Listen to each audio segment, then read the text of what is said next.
نحمدہ ونصلی علی رسولہ الکریم، اما بعد، اعوذ باللہ من الشیطان الرجیم، بسم اللہ الرحمن الرحیم۔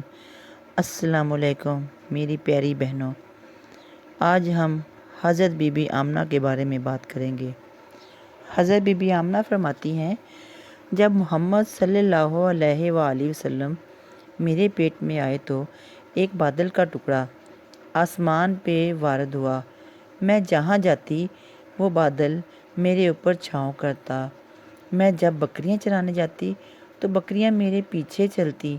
جب چلتی تو پتھر میرے پیروں کے نیچے نرم روئی کی طرح ہو جاتے، اور جب کنویں سے پانی نکالنے جاتی تب پانی اوپر چڑھ جاتا اور آسانی سے پانی بھرتی۔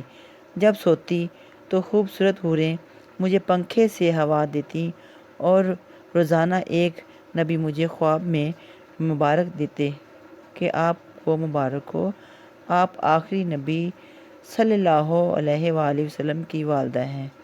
سبحان اللہ۔